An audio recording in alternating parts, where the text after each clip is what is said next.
In June of 2014, there's 4 of us here. 2 guys, Dave and Raul, on the new release side.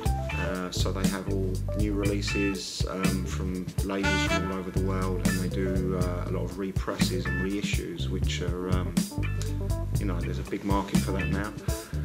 And me and Zaf, we run the second-hand side, so all of our stock is second-hand, all kinds of music, you know, jazz, soul, funk, hip-hop, disco, Latin, Brazilian, rock. We try and cater for everything, because now vinyl has sort of really come part of everyday life again. I feel that we have to sort of, can't be too specialist, we have to sort of cater for everybody. Okay. Yeah, so just a few tunes, you know, hopefully that I'll be playing at Social Joy in a couple of weeks. Obviously I like my Brazilian stuff. You know, Tingnya, he's like a go-to Brazilian artist, did a lot of albums, was signed to Polydor. Then he kind of went off and had his own label called Soroma.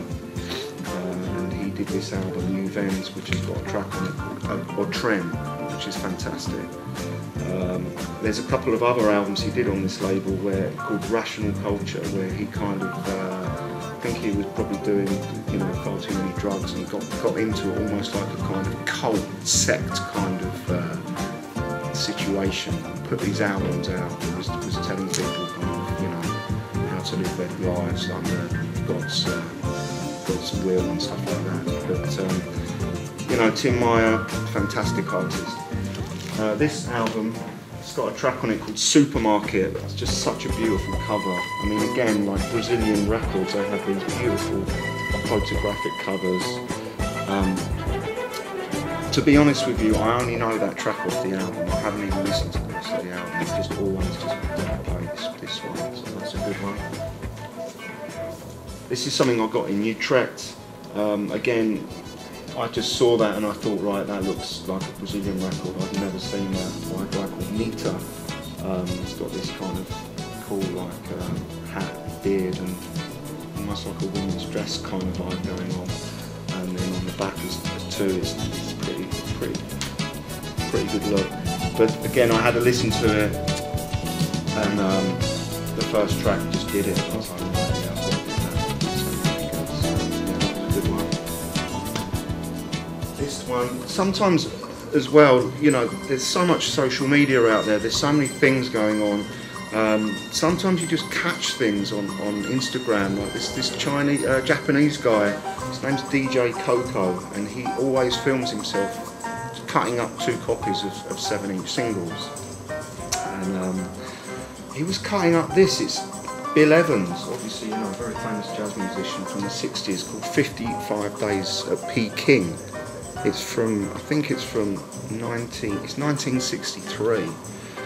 And he was cutting it up, and I kind of recognised the loop, and it was from an old hip-hop record by a band called Mass Influence, which I probably had about 20 years ago. But it sounded so good to hear the original, because I didn't ever know about this record. So it's nice to kind of stumble on things and just realise that you know, you haven't got everything, and there's still stuff for you to go and find and dig out. So that was good. Another thing I got in Utrecht, moving to Africa this time, Manu Dibango classic. I think this was originally recorded as like a library record, and it's got this track on it called African Battle, which is fantastic. Okay, this is a good one. It's a guy called Dafe. It's not an original, I'm a bit ashamed about that, but the original is very expensive, and the only thing is about Brazilian records, it's a bit like African music. You never kind of know what the quality is going to be like. You know, you're getting. I guess it's just the climate, and just the nature of the country. So this has been reissued properly, 180 gram. It's got a fantastic first track on it. It's got a really heavy kind of break, and it's killer. So that's a good one. Okay, this track. So another country jump. This is a brilliant record, Heavy Joker. It's from Denmark.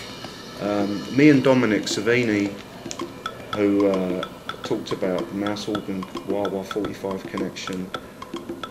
We went to Plastic People probably, I don't know, like 20 years ago, and Jazz and Over were playing, and they're superb DJs. They just played this tune, and it was this, and it just, both of us were like looking at each other like, what is this? And we had to go and ask them.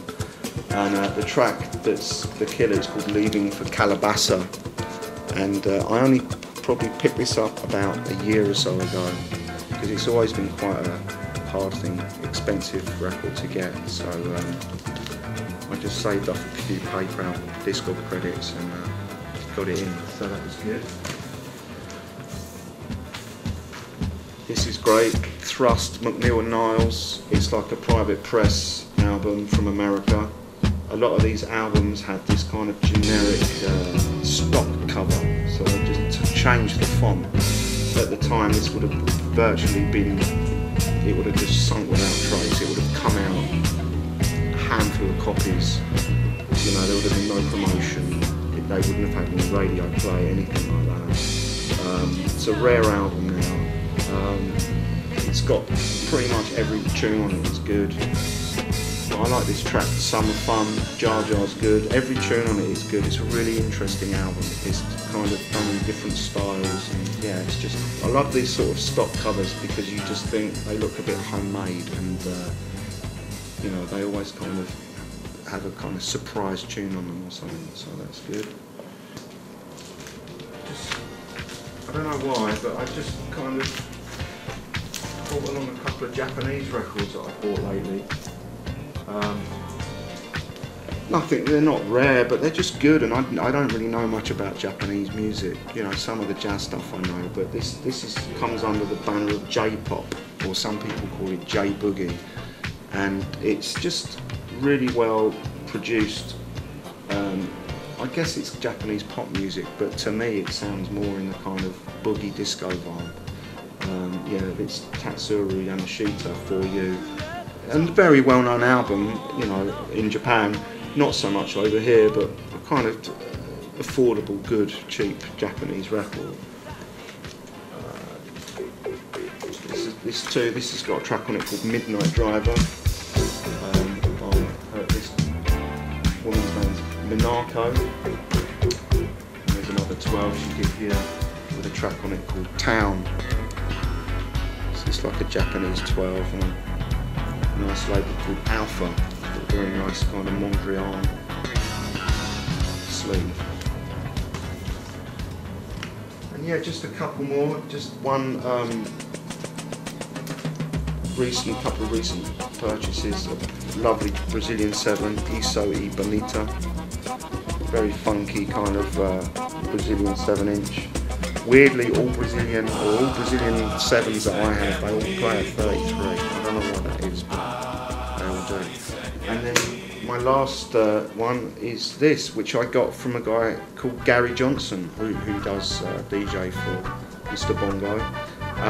He was at Utrecht, and I first met him in a record shop in Brighton, probably about just over 10 years ago, and he's one of those guys who will always have like a little record bag just with a few records in, and he'll just kind of side up to you and say, got something in the bag, Jake, you might want to have a look at. And anyway, that day in Brighton, he had this like Argentinian 7. It was just this really nuts kind of Latin record, and had to get that. So I'm in Utrecht, and he's working at the Mr. Bongo stand, and it was crazy there, really chaotic. People were like queuing up to look in the boxes.